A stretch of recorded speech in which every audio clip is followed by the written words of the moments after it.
5.8 grados tuvo el temblor que nos alarmó el viernes pasado. El epicentro fue en Chilca, zona en que los sismólogos temen que ocurra el gran sismo. Por eso debemos estar siempre preparados por lo que pueda ocurrir. ¿Dónde te agarró el viernes pasado? Estaba en Metropolitano. O sea, casi no lo sentiste. No lo sentí. Bien, al pie del acantilado, como uno de los más emblemáticos cuentos de Julio Ramón Ribeiro, la 35ª Feria del Libro Ricardo Palma se ha instalado en el Parque Salazar, sobre el Centro Comercial Larcomar de Miraflores.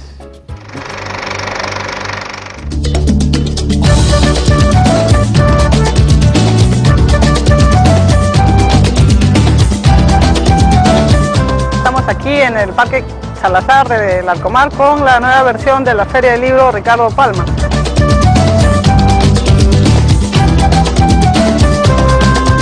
En esta oportunidad hemos preparado un recinto ferial muy bello, con un panorama increíble en el Centro Comercial Larcomar, y tenemos alrededor de 4.000 metros cuadrados con 100 stands que tienen las mejores ofertas en libros. Estamos desde la 1 de la tarde hasta las 10 de la noche. Tenemos la variedad de 2 auditorios con diferentes actividades culturales, tanto para niños como para toda la familia. En esta oportunidad la Feria del Libro y la Cámara del Libro están lanzando una campaña en favor de la renovación de la Ley del Libro. La Ley del Libro ha creado ciertos beneficios tanto a los lectores como a los editores, y esta ley se vence el año 2015, por eso estamos planteando la urgente necesidad de la renovación de la ley. En la feria se ha debatido conjuntamente con el Ministerio de Cultura esta renovación, esta urgente renovación.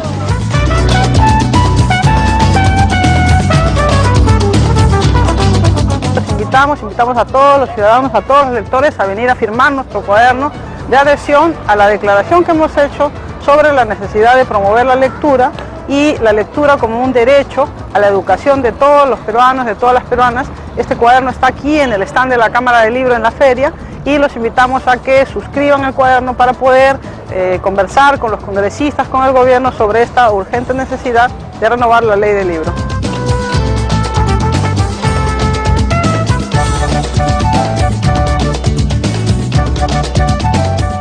Allí también fuimos a charlar con algunos de los autores, como el colombiano Alberto Salcedo Ramos, quien trajo para presentar La Eterna Parranda y El Oro y la Oscuridad, la vida gloriosa y trágica de Kit Pambelé.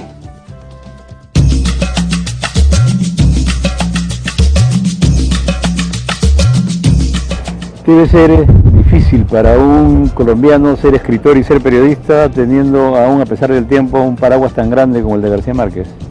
No, fíjate que no, porque yo a García Márquez nunca lo he visto como un estorbo en mi carrera. Al contrario, fue en su momento una presencia inspiradora. Una referencia. Una presencia inspiradora. Yo cada vez que lo leía salía con ganas de escribir.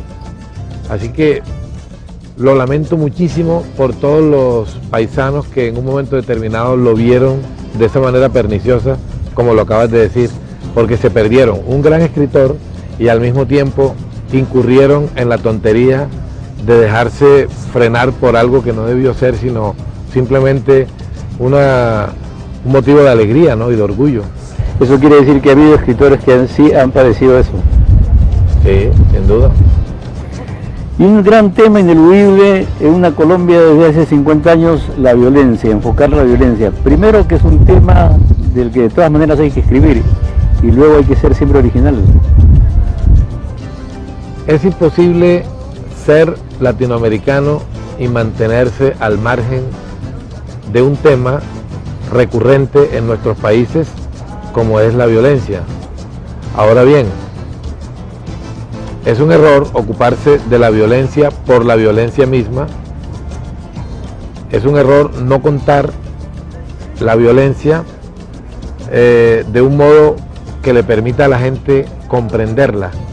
No es solamente narrar las escaramuzas violentas, no es solamente hacer un reconteo de cadáveres, no es solamente describir unas acciones macabras que le interrumpen la vida a mucha gente, sino también darle a los lectores el contexto para que entiendan ese fenómeno del cual nos estamos ocupando, ¿no? Y en ese contexto, ¿cuál es el origen de la violencia en Colombia, particularmente las FARC y todo esto que... Es muy complejo, ¿sabes? Es muy complejo. Hay escritores a los que les ha tocado escribir un libro completo para poder explicarse la violencia colombiana. De modo que explicártela yo en una respuesta de televisión de 30 segundos es muy complicado y aunque yo no lo quisiera, la respuesta se banalizaría, ¿no?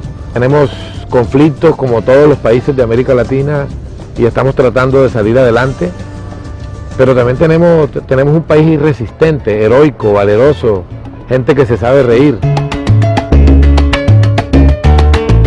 ¿Cuáles son los temas más interesantes que a ustedes les interesan, los escritores, los periodistas, los que escriben crónicas como usted? Bueno, depende, fíjate, cada uno tiene su rango de intereses, ¿sí? A algunos les interesa Tánatos, a otros les interesa Eros, a algunos les interesa Tánatos y Eros. Yo nací y crecí en el Caribe colombiano, donde uno tenía que arreglársela sin un cadáver para contar una historia, ¿sí? Cuando yo empecé mi carrera profesional, llegué a un periódico que se llama El Universal, en Cartagena, y me asignaron la página de los muertos, la página, lo que llaman judicial, que en esta época se le llamaba página de Crónica Roja. Era un muchacho de 22 años, y me tocaba llenar una página de muertos en una ciudad donde no mataban a nadie. Entonces fue un conflicto. Complicado, ¿no? Sí, claro, fue un conflicto porque allá, digamos, las noticias estaban muy relacionadas con el folclore, con la cultura popular, con la vida, con la vida del cantante de la parroquia, con la vida del juglar, mientras que en otra región de Colombia siempre hubo una preocupación mayor por el reino de Tánatos, ¿sí? Por las noticias relacionadas con el horror de cada día, ¿no? Siempre se habla de la diferencia que hay entre los caribes y los paisas. ¿Cuál es esa diferencia? ¿Qué los hace distintos? En realidad, más que caribes y paisas, es caribes y andinos. Los paisas están incluidos dentro de los andinos. En la región andina la vida es más industriosa, más laboriosa, ¿no?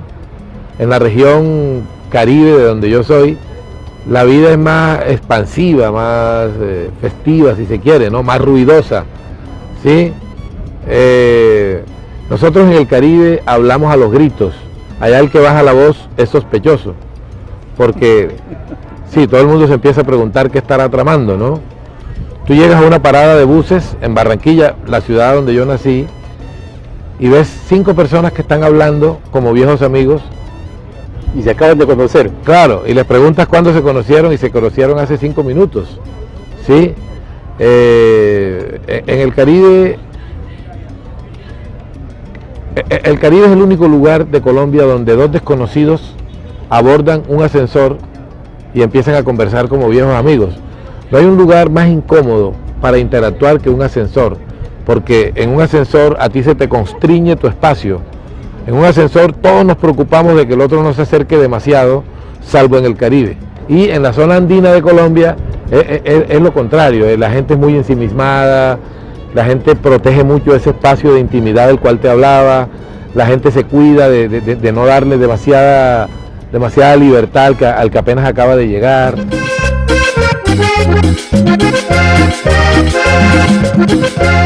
Y escribir sobre la vida de Kit Pambelé y escribir sobre la eterna parranda, ¿qué supone?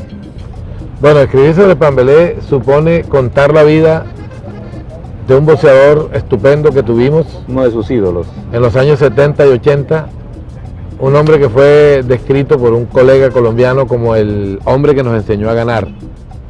Nosotros teníamos en Colombia, cuando yo nací en el 63, nosotros crecimos en Colombia festejando un empate.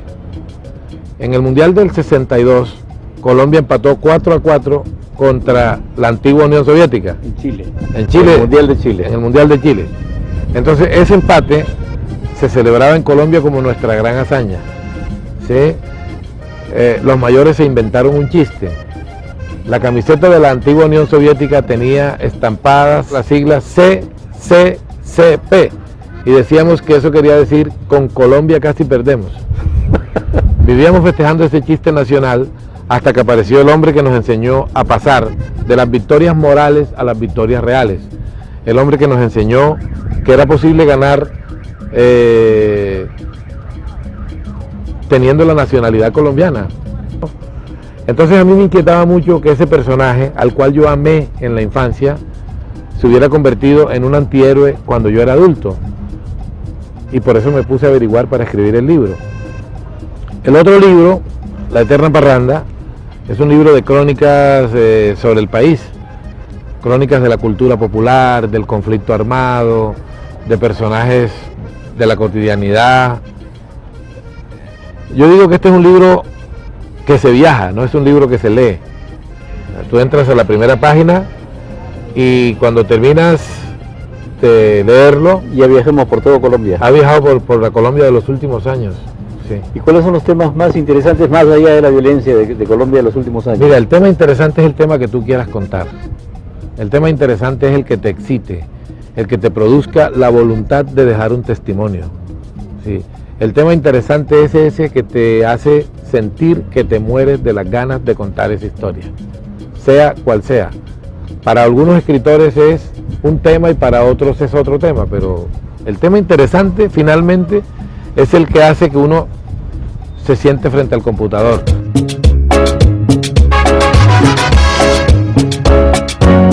Norman Mailer dice, nunca sometas a la duda un tema que te produce ganas de trabajar.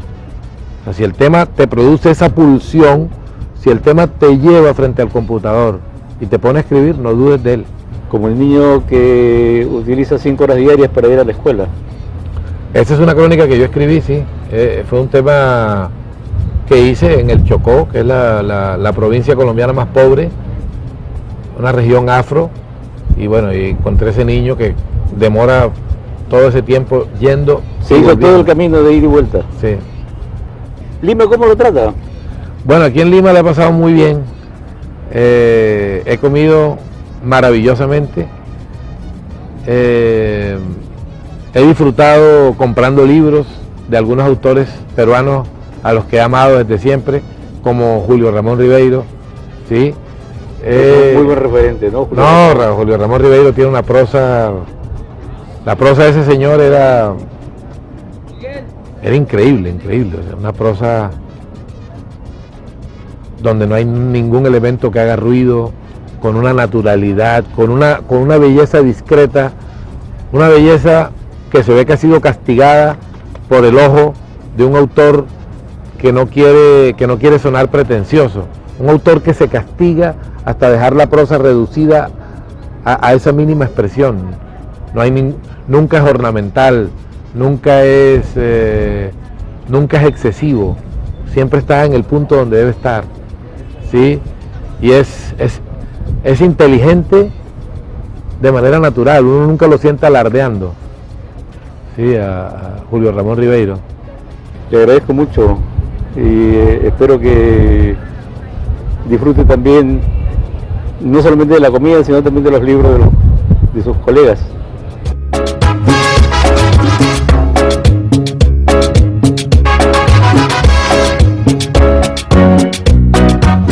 Al final de la avenida Larco en Miraflores, en el Parque Salazar, sobre el centro comercial Larcomar está la Feria del Libro y lo espera al pie del acantilado.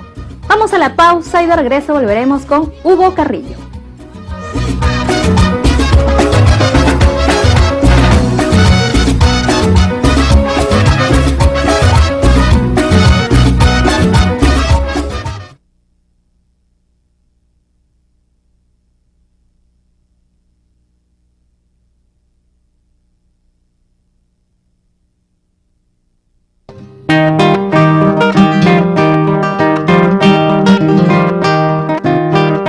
El próximo lunes 24 a las 7:30 de la noche, Hugo Carrillo, con la guitarra de Felipe Ruiz, volverá al auditorio del Instituto Cultural Peruano Norteamericano de Miraflores para entregarnos una selección de canciones recopiladas por el ancho mundo del Ande. Tendrá como invitados a Jesús Palomino y sus yarabíes y a Zulia Surín con Julio Humala.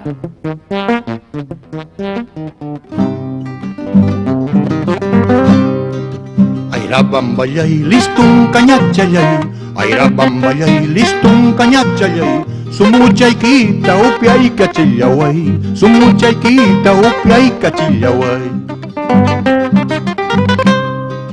Airabambayay, listung kanyachayay, airabambayay, listung kanyachayay, sumuchay kita upiay kachillaway, sumuchay kita upiay kachillaway. Sumuchay kita upiay kuyaspeja, sumuchay kita upiay kuyaspeja, ichallarak pasyanay kikayman, ichallarak pasnigray kikayman. Kaylay plagaja upiak mikasja, kaylay plagaja upiak mikasja, inimigong pamaking mantapas, kontraparting pamaking mantapas. Yohami susi mana upiay manchu, Yohami susi mana upiay manchu, inibigoy pamaking mantaja, kontraparti pamaking mantaja. Ahora sí, papay.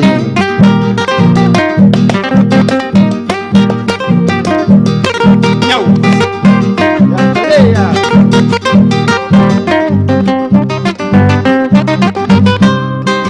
Yohami susi mana upiay manchu, Yohami susi mana upiay manchu, inimigoy pamaking mantaja, kontraparti pamaking mantaja. Airabambayay cañazo, colira chaita cochoicoy, sinchirrabias jamuni, guarmayanaypa causampi, guarmanigraypa juchampi. Airabambayay cañazo, colira chaita cochoicoy, sinchirrabias jamuni, guarmayanaypa juchampi, guarmanigraypa juchampi. Lunes ponchao beata, sábado ponchao hermana, domingo misa pasaitaja, guitarra boctincha, cupacha pacham pachancha. Lunes punchao hermana, sábado punchao beata, domingo misa pasaitaja, guitarra boctincha, cupacha pacham pachancha. Este es un homenaje al cañazo de Airabamba, Hugo.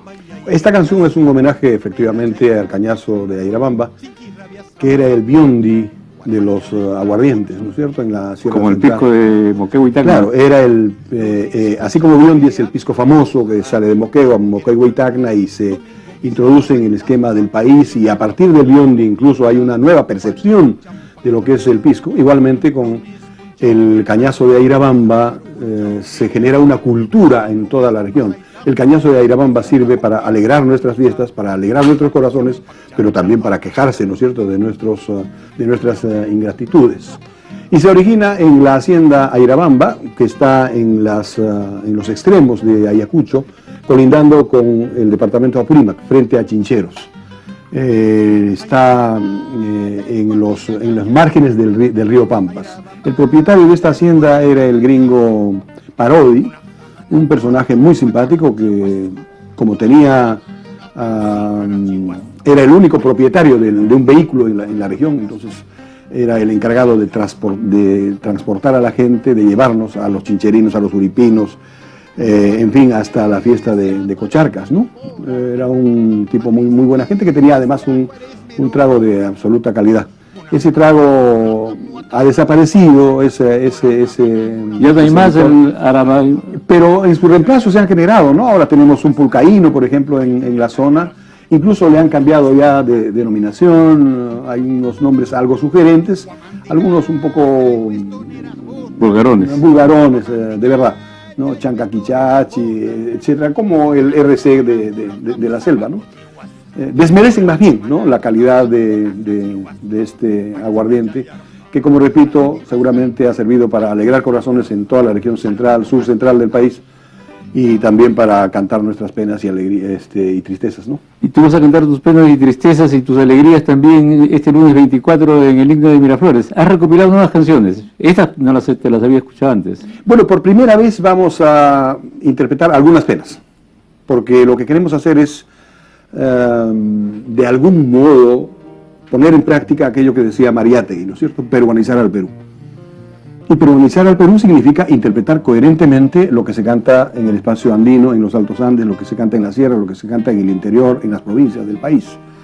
Y sí tenemos canciones tristes, como no, hemos sufrido mucho, pero también tenemos canciones sumamente alegres, divertidas, jocosas, satíricas, y igualmente también hace referencia al zapato, que era una gran dificultad, ¿no es cierto?, para las comunidades campesinas no acostumbradas a usar zapatos, a ese utensilio, digamos, a ese adminículo, si algo se le puede llamar al zapato, ¿no es cierto? Estamos más acostumbrados a la libertad o al yanqui.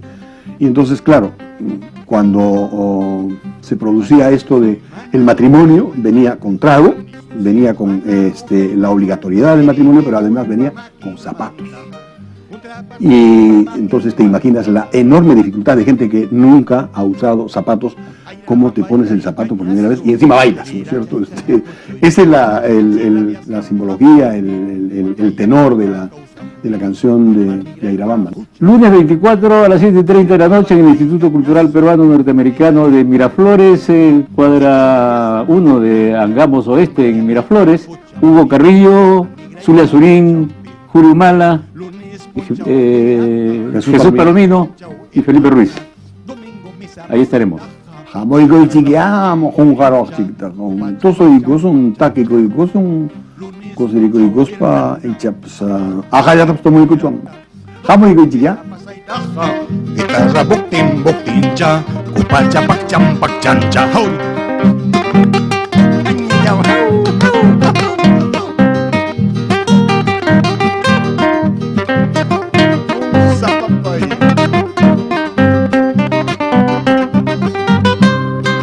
Airabambaya y cuartilla cañazo, Airabambaya y cuartilla cañazo.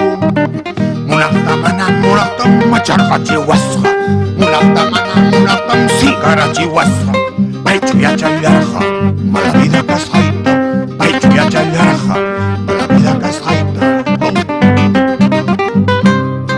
Matriz de iglesia, cuaresmero fora, Matriz iglesia, cuaresmero cura. Munaktamana munaktam watarja chihuasa, Munaktamana munaktam kasara chihuasa. Paichuya chayarja, sultiro casaita, Paichuya chayarja, mala vida casaita. Guamanticaya y huestoneras botas, Guamanticaya y huestoneras botas. Munaktamana munaktam zapato chihuasa, Munaktamana munaktam botas ya chihuasa. Paichuya chayarja, jala chaquincas jaita, Paichuya chayarja, jala putucas jaita. Añanao. Este lunes 24 a las 7:30 de la noche, Hugo Carrillo, Felipe Ruiz, Zulia Surín, Julio Humala y Jesús Palomino en el Himna de Miraflores. Debemos decir que este concierto es a beneficio de la parroquia de Huancabamba en el nuevo distrito que se llama como nuestro querido José María Riedas. Y ahora vamos a la pausa y de regreso volveremos con la autoestima y Ani Bustamante. Buktin buktincha, kupacha pakcham pakchancha, hoy.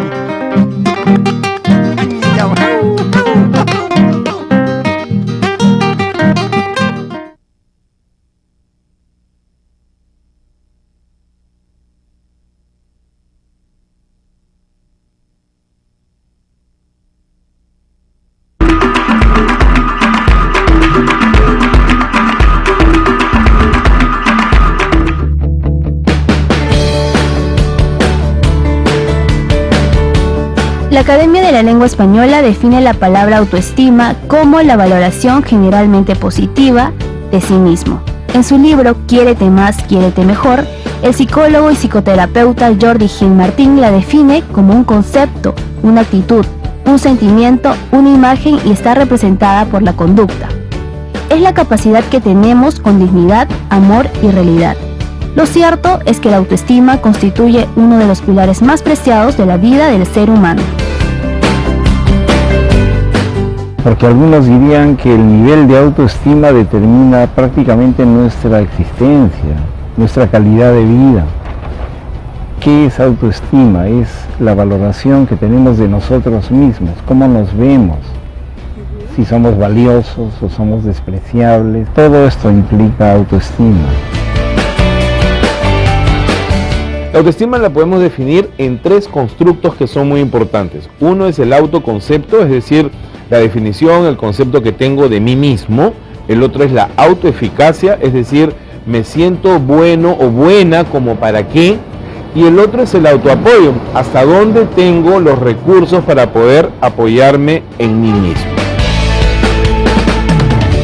La mayoría de psicólogos coinciden que la autoestima se forma en el núcleo familiar y que la responsabilidad de tener hijos con baja o alta autoestima recae más en la madre que en el padre.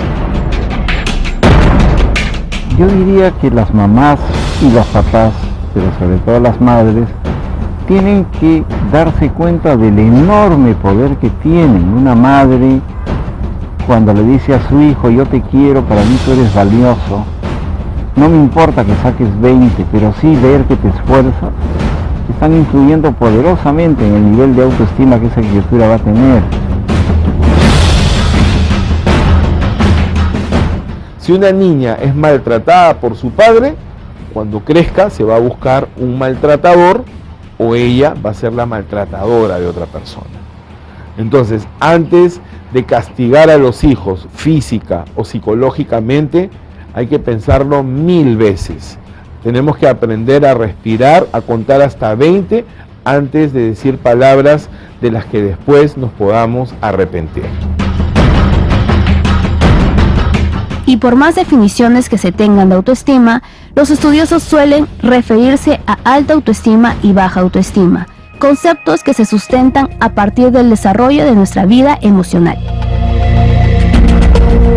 La autoestima es un constructo que es dinámico, entonces una persona puede en determinado momento de su vida sentir que la autoestima está baja, que ha bajado su autoestima por razones internas o externas. De repente puede haber una situación que hizo que la persona sienta lastimada su autoestima. Una persona que, por ejemplo, se siente insegura, una persona que se compara constantemente con los demás, una persona que se siente menos que los demás, es una persona que está con la autoestima baja, una persona que se autodescalifica, una persona que se minimiza o que permite que otra persona la maltrate, la minimice, la descalifique, es una persona que tiene una autoestima baja. Una persona que se deja maltratar física o psicológicamente es una persona que tiene una autoestima baja. La buena noticia es que esa situación se puede revertir. Hay ejercicios que pueden hacer que una persona eleve su autoestima. La autoestima puede ser cambiada y mejorada. Psicólogos como Eva Hidalgo, psicóloga experta en coaching, destaca la importancia de poseer una autopercepción positiva para reducir los miedos y los pensamientos limitantes que nos bloquean. No importa la edad para poder elevar la autoestima. Además, la autoestima es como un jardín. Imagínense ustedes que tienen un jardín y tienen sus flores, sus rosas. Ese jardín hay que cuidarlo. No puedes permitir que alguien venga y te pisotee tu jardín, te arranque tus flores. Lo mismo pasa con la autoestima. Tenemos que aprender a defender nuestros legítimos derechos, invitar a las personas a que se sientan bien con nosotros y cuando alguien nos invite a sentirnos mal, simplemente no aceptamos esa invitación. Por ejemplo, hay un ejercicio, si ustedes que están en su casa, pueden sentarse en una mesa y empezar a hacer un ejercicio familiar que se llama Me gusta de ti. Entonces, van a poner a uno de los miembros de la familia frente a ustedes y todo el resto de la familia va a empezar a decirle todas las cosas positivas que ven en su hijo, en su hija, en papá, en mamá, en los hermanos. Entonces, es importante para una persona escuchar los aspectos positivos, la percepción positiva que tienen, en este caso la familia, acerca de cada uno de sus miembros. Y eso va a ser un encuentro positivo, en el que se van a sentir todos reconocidos por los miembros de su familia. Si bien la autoestima es un concepto que comprende la idea que cada uno tiene de uno mismo, resulta válido señalar que también es un proceso cultural. Las personas que se sienten orgullosas de sus logros, de su vida, de sus raíces, son por lo general personas que tienen una alta autoestima. Una persona con una buena autoestima va a poder tolerar la crítica, va a poder tolerar la frustración, va a poder tolerar el rechazo de los demás y va a defender sus ideas. Pero creo que todo eso como cultura, como pueblo, tenemos que valorarlo. Muchos sentimos orgullo por Machu Picchu, pero nos olvidamos en qué idioma hablaban los que construyeron esas obras maravillosas. Entonces creo que tenemos que trabajar nuestra herencia cultural. Tal vez algunas o muchas personas no tengan muy en claro cómo está el nivel de su autoestima, razón por la cual es necesario afirmar que nunca está de más practicar técnicas con la finalidad de automotivarnos, generar en nosotros mismos un buen estado emocional y por supuesto querernos cada día un poco más.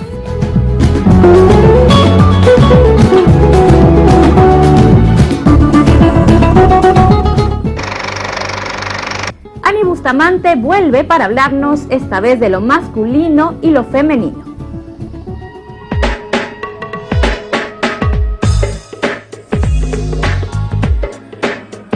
Hemos estado trabajando duro, fueron unas jornadas intensas, con mucha gente, y la verdad que ha sido importante que en esta ciudad, además una ciudad como Lima, bastante conservadora, con todavía ejes patriarcales muy arraigados, que nos convierten, que nos generan tanto problema, porque eso ya no encaja con las preguntas y las movilizaciones de nuestra época, ¿no? Entonces, que en una ciudad como Lima se hayan recibido invitados de otros lugares y empieza a circular un discurso diferente, ¿no? Un discurso que nos hace interrogarnos sobre el lugar de los roles femenino y masculino, de las posiciones sexuadas femenino y masculina. ¿Cuál es el meollo de esas discusiones? El meollo de esas discusiones tiene que ver con que estamos en un mundo en donde el eje fálico, que antes era el que predominaba, digamos, el que regulaba la norma fálica, regulaba la familia, el trabajo, en fin, eso se ha desestabilizado, se ha movido el lugar y ya no cumple la función que cumplía hace años atrás, ¿no? ¿Eso quiere decir que la sociedad deja de ser patriarcal totalmente? No, totalmente no. Justamente lo femenino para Lacan es algo que tiene que ver con el no todo mujer, ¿no? Lo femenino no solo es asunto de mujeres, por eso las jornadas se llamaron así, o sea, no tiene que ver con una biología de mujer, sino una posición que suele estar en mujeres, pero no deja de estar en hombres también. Lo que pasa es que para el hombre ocupar o asumir esa posición femenina puede ser muy angustiante, o rechazarla del todo y ponerse tremendamente fálico, ¿no? Pero los hombres todavía no admitimos que siempre tenemos algo femenino, ¿no? Yo creo que sí, que cada vez más, ¿no? Es interesante la pregunta por lo masculino, que no se suele hacer, ¿no? Desde Freud, que llegó hasta la pregunta ¿qué quiere una mujer?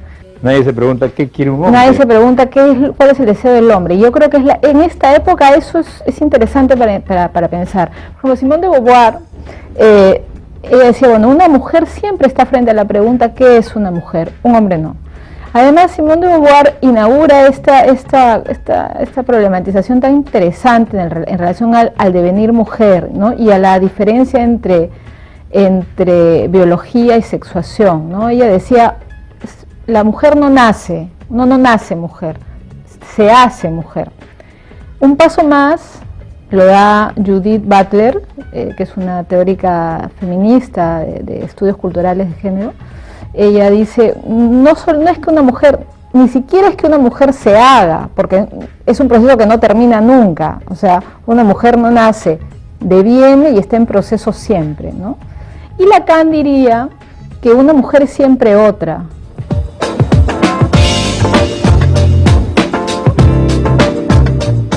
La mujer siempre es otra para sí misma, ¿no? Hay algo de extrañeza, de extranjería en ella misma. Es como que hay algo de lo femenino que no va a poder ser representado ni colonizado por el lenguaje. ese punto, el lenguaje en tanto puede ser lo que ordena, lo que simboliza, hay algo de lo femenino que no es representado y que queda, digamos, en lo que los lacanianos llamamos lo real. La mujer está, lo femenino, perdón, está de ese lado. Y en esta época eso es algo que está mucho más patente. Tenemos que ya no nos regula lo patriarcal, ya no nos regula la norma macho, que es una norma para todos, ¿no? Lo masculino tiene que ver con algo de lo universal, todos iguales, mientras que lo femenino, al tener siempre esto de extranjero, de no representable, tiene que ser pensado uno por uno, caso por caso. Pero lo real es ahora que la mujer ha ocupado prácticamente todos los campos, incluso los que antes eran casi exclusividad de los hombres, como las minas, por ejemplo, ¿no? Por mencionar uno, ¿no? Imagínate, claro. En realidad todo se ha desestabilizado, ¿no? Los roles, las posiciones, el tratamiento del cuerpo, por ejemplo, también, ¿no?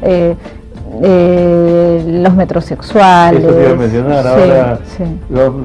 Los hombres van tanto a los spas como casi como igual que las mujeres, ¿no?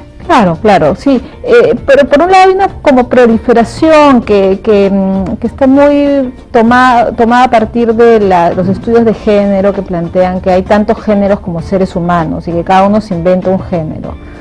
Los lacanianos no hablamos en términos de género, sino en términos de posiciones sexuadas. O sea, tú puedes estar en una posición sexuada femenina o masculina. Y el género, bueno, sí, es una invención, digamos que más que hablar de género hablamos de la invención de cada uno, porque en la época en donde ya no funciona la norma para todos, lo que tiene que ponerse a funcionar para ubicarnos, estructurarnos y darnos alguna brújula, ya que la brújula paterna se cayó, es ya no la norma, sino más bien la invención.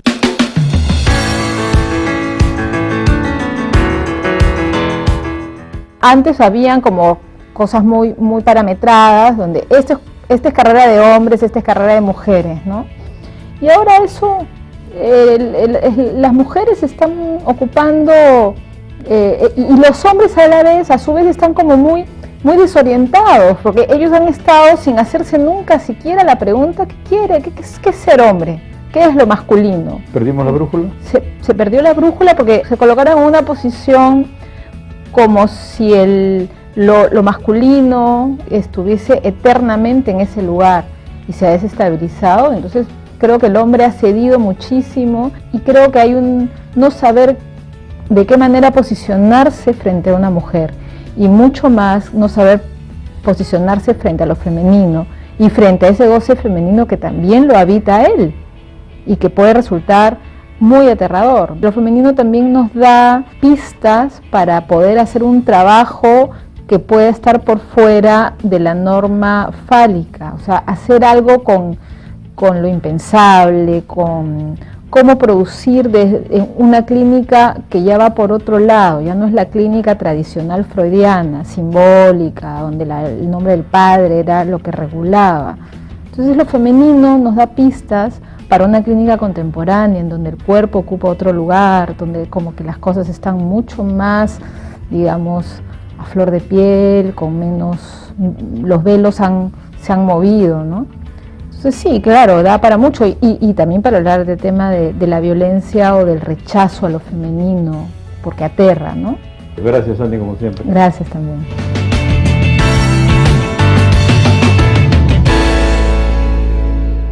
Gracias, Sani. Ahora vamos a la pausa y regresamos con las salas de exposiciones.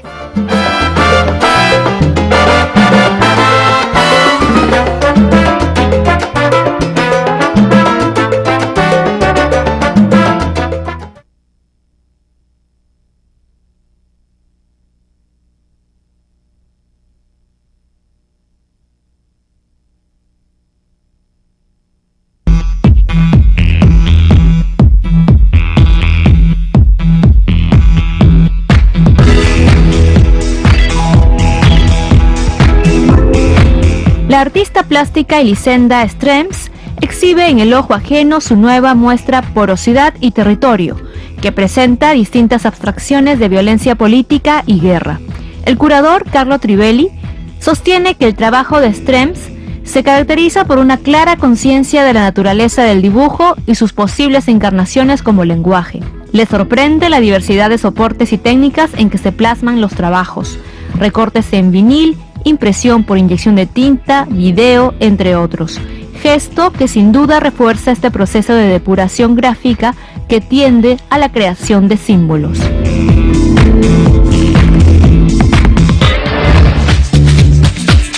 La Casa Pausa en Miraflores exhibe la muestra La ciudad crea monstruos, con trabajos de Alejandro Hernández, Andrés Pérez, Álvaro Icaza y Alberto Galloso.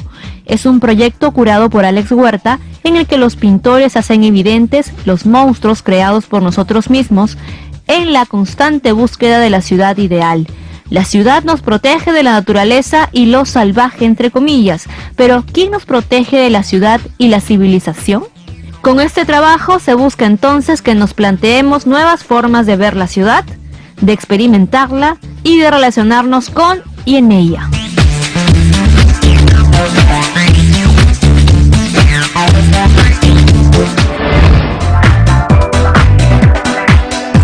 La Sala Ivonne Sanguinetti de Barranco exhibe la exposición La Revuelta, de José Cortés. La muestra está conformada por una selección de pinturas sobre lienzo y cartulina, y esculturas pintadas en trupán. Es un ambicioso proyecto en el que no solo exhibe el resultado de una exploración estético-existencial de su propia obra, sino que construye una propuesta en la que el diálogo entre el artista y su creatividad se configuran en un cuestionamiento que pretende una fractura con la forma de hacer arte en nuestro país.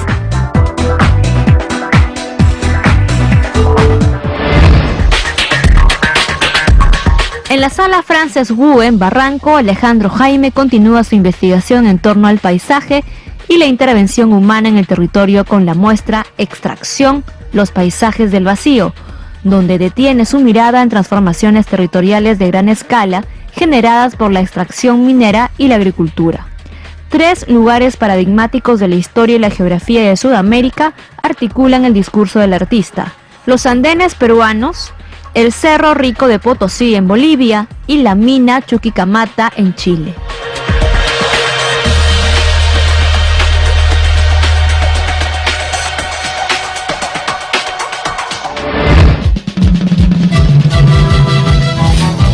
El Museo Nacional de Arqueología, Antropología e Historia del Perú exhibe la exposición Instrumentos prehispánicos de los Andes al mundo.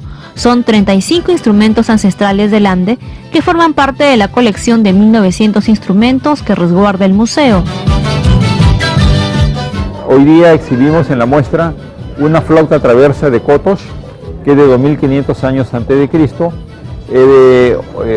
contemporánea a los hallazgos de Caral, solo que en Cotos es una pieza única, ¿no? En cambio en Caral se han encontrado muchas, y además de mayor tamaño.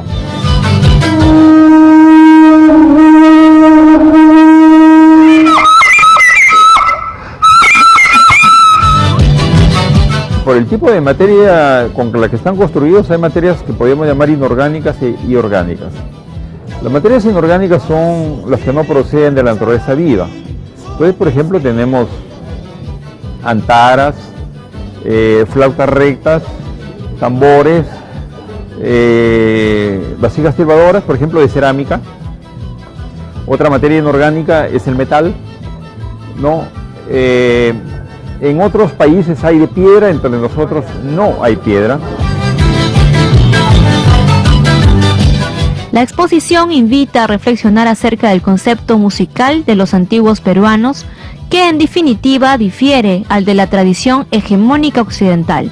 El museo pone a disposición del público parte de su patrimonio, que no es más que el patrimonio cultural de todos los peruanos, manifiesta la licenciada Carmen Teresa Carrasco, directora de esa importante institución.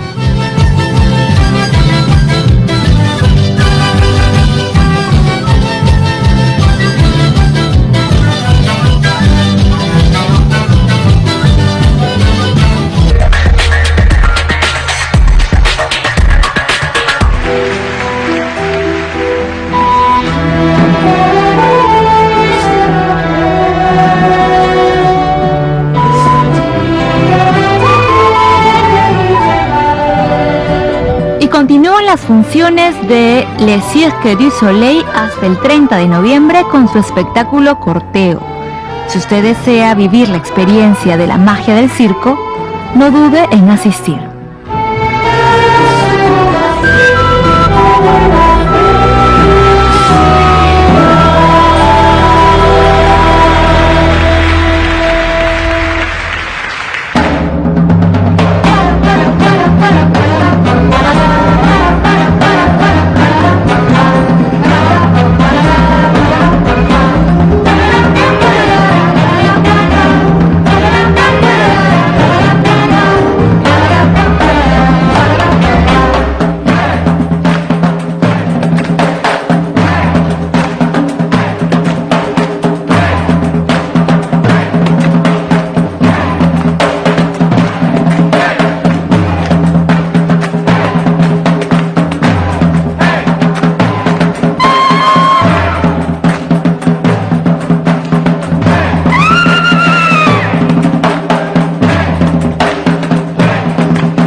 Las últimas del programa. Los días sábado 22 y domingo 23 de 10 de la mañana a 8:30 de la noche, el Museo de Arte Contemporáneo presentará el primer Festival Internacional de Cine para Niños, con una programación especial dirigida a un público de 2 a 12 años. Avenida Grau, 1511, Barranco. Del lunes 24 al sábado 29, el Centro Cultural Británico presentará el tercer Festival de Títeres para Adultos en sus auditorios de Pueblo Libre, Surco, San Juan de Lurigancho, San Miguel, San Borja y Miraflores. Cuentan con la participación de titiriteros de Argentina, Colombia, México, Brasil y por supuesto el Perú. Además se brindarán talleres y el ingreso es libre en todos los casos. A partir del lunes 24 a las 7 de la noche, el Centro Cultural Inca Garcilaso de la Cancillería iniciará un ciclo de cine argentino con la proyección de La Segunda Rebelión de Tacna 1813, Enrique Payardele, de Augusto Tamayo. Miércoles 26, 1:30 de la tarde, Historia de Cronopios y de Famas de Julio Ludeña. A las 3:30, Cortázar de Tristán Bauer. Jueves 27, 1:30 de la tarde, Intimidad de los Parques. Y 3:30, La Cifra Impar, ambas de Manuel Antín. Viernes 28, 7 de la noche, Julio Cortázar a fondo, entrevista de Joaquín Soler, Serrano. Girón Ucayali, 391, y el ingreso es libre en todos los casos. Satisfacción es el nombre del recital que Marta Galdos presentará el miércoles 26 a las 10 de la noche y que incluirá música del Perú, Brasil, Francia, Portugal, Estados Unidos y Argentina. Ya son Avenida La Paz 646, Pasaje El Suche en Miraflores. Del miércoles 26 al viernes 28, la Alianza Francesa de Miraflores presentará a la bailarina peruana Sachiko Fujita con su espectáculo Recorridos, un solo de danza-teatro que reflexiona sobre el mapa que trazamos en nuestro camino recorrido, la impregnación del entorno en el cuerpo y el tiempo que tenemos. Avenida Arequipa 4595, Miraflores, a las 8 de la noche. Al cumplirse 50 años de la publicación del famoso ensayo Lima la Horrible, la Casa de la Literatura inaugurará el jueves 27 a las 6:45 de la tarde la exposición Sebastián Salazar Bondi, El Señor Gallinazo vuelve a Lima. El material documental, fotografías inéditas, afiches, manuscritos y dibujos originales, libros y audios que se presentará forman parte de su archivo personal resguardado por su viuda y la hija del autor, que podrá ser visto por primera vez por el público. El sociólogo y politólogo Julio Kotler ganó el premio Sauder Perú a la Creatividad Humana 2014 y medalla José de la Riva Agüero y Osma de la Universidad Católica.